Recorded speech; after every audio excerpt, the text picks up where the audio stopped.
Have you ever heard a story so strange, so chilling, that it stays with you long after you've heard it?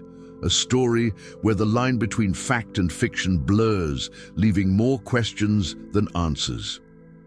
Today, we're diving into one of aviation's most perplexing and enduring mysteries, the disappearance of Frederick Valentich.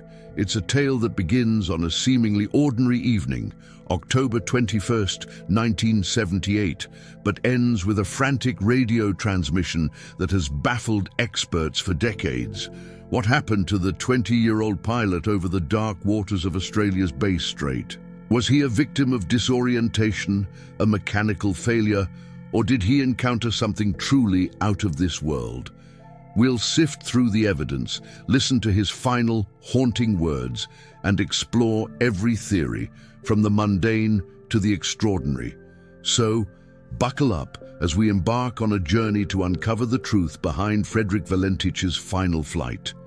Our story starts with Frederick Valentich, a young man with a passion for flying. At just 20 years old, he had logged about 150 hours of flight time and held a Class 4 instrument rating, which meant he was authorized to fly at night, but only in clear visual conditions. By all accounts, he was a capable, if relatively inexperienced, pilot. He wasn't just flying for fun, he had dreams of making a career in aviation.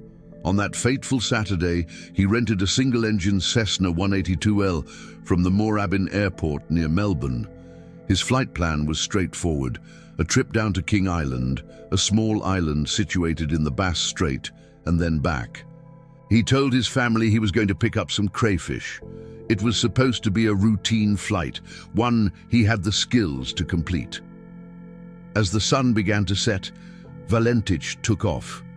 The weather was perfect, clear skies and calm winds. He made his way south, the coastline of mainland Australia shrinking behind him. Everything was going according to plan. He was in regular contact with air traffic control in Melbourne, providing routine position updates. As he flew over Cape Otway, he was about halfway to his destination. The flight was uneventful, but then at 7:06 p.m., something changed. Valentich radioed Melbourne's flight service officer, Steve Roby, with a strange question. He asked if there was any known traffic below him. Roby replied that there was no known aircraft in the area. Valentich then reported seeing a large, unknown aircraft, which appeared to be illuminated by 4 bright landing lights. He couldn't identify it, but it had passed about 1,000 feet over him. This was just the beginning of one of the most bizarre exchanges in aviation history. Over the next 6 minutes, the conversation between Valentich and the control tower grew increasingly tense and strange. Valentich described the object as moving at high speed, orbiting above him. He said, "It seems to me that he's playing some sort of game. He's flying over me 2-3 times at a time at speeds I can't identify." Roby, the air traffic controller, was puzzled. He repeatedly assured Valentich that there was no military or civilian traffic on his radar in that sector. Valentich's description of the aircraft was unlike anything conventional. He reported, "It's not an aircraft, it's a long shape." He struggled to describe its appearance, mentioning a green light and a metallic, shiny exterior. He was clearly distressed, his voice filled with a mixture of confusion and alarm. He said the object was approaching me from the east. Then the situation escalated. Valentich reported that his engine was beginning to run rough, sputtering as if it were failing. He told the controller, "My intentions are to go to King Island. Melbourne, that strange aircraft is hovering on top of me again. It is hovering, and it's not an aircraft." These were his last clear words. What followed was a series of strange metallic scraping sounds, lasting for about 17 seconds. Then an abrupt, chilling silence. Roby tried to re-establish contact, calling out to Delta Sierra Juliet, Valentich's call sign, over and over again. But there was no reply.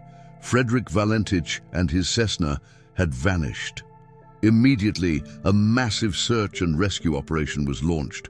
Air and sea crews scoured the Bass Strait for days. They searched over 1,000 square miles, hoping to find any sign of the missing pilot or his plane. A life raft, an oil slick, a piece of wreckage. But they found nothing.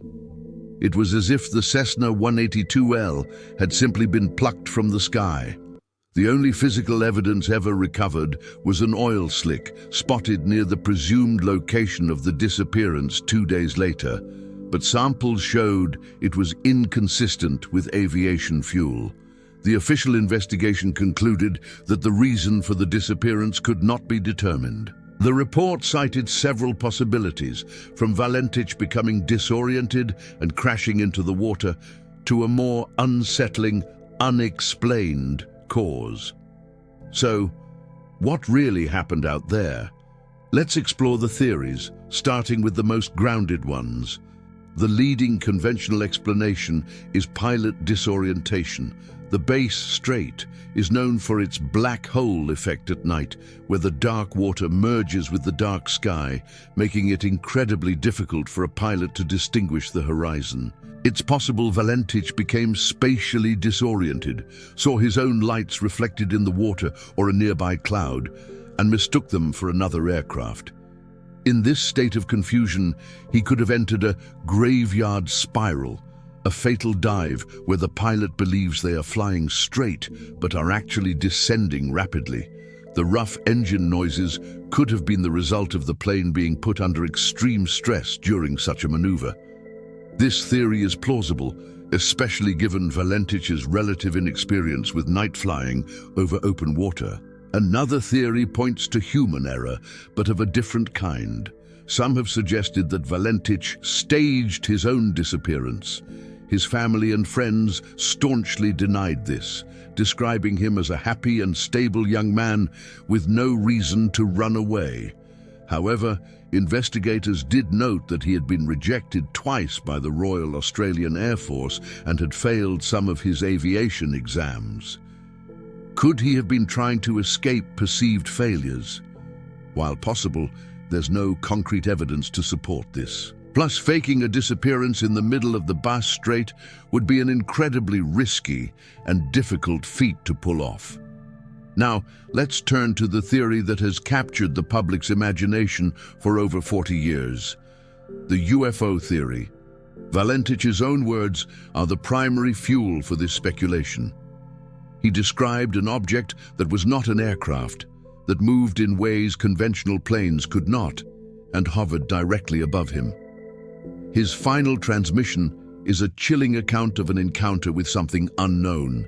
Adding to the intrigue, several ground witnesses reported seeing strange lights in the sky that same night, in the same area where Valentich disappeared.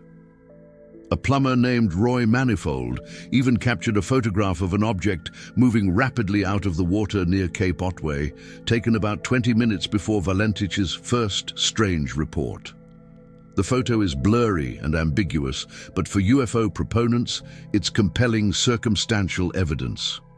The idea that Valentich was intercepted or abducted by an unidentified flying object has become the defining feature of his story. Skeptics, of course, have explanations for these sightings.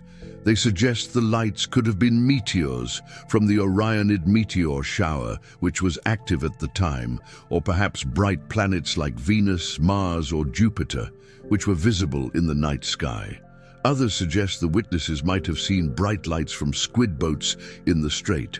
But could these phenomena explain Valentich's detailed, real-time description of an object orbiting and hovering over his plane?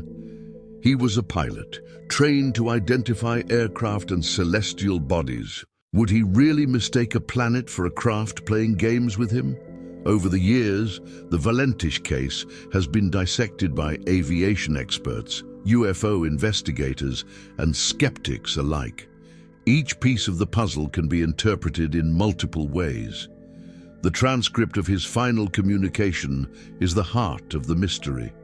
Reading it, you can feel the pilot's growing confusion and fear.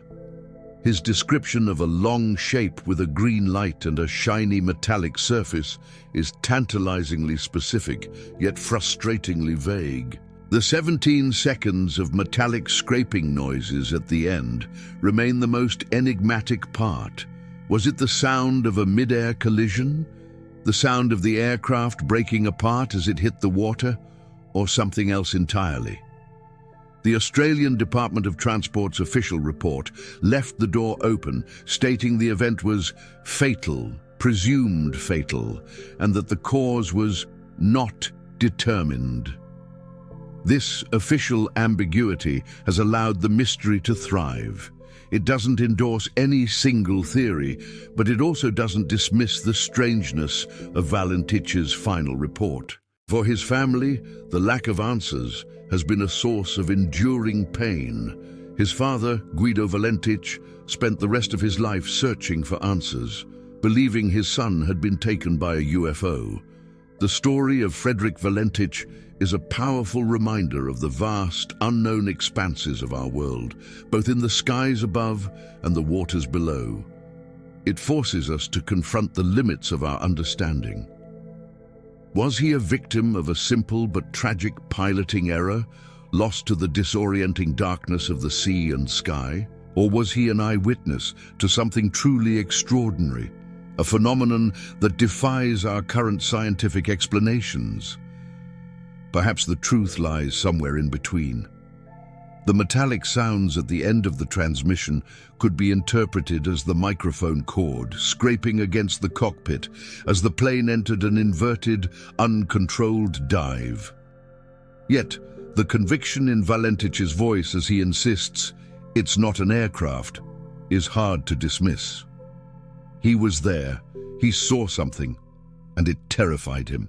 4 decades later, the files remain open, the questions remain unanswered, and the silence from Delta Sierra Juliet continues to echo.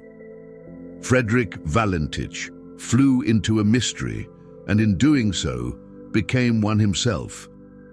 What do you think happened on that lonely night over the Bass Strait?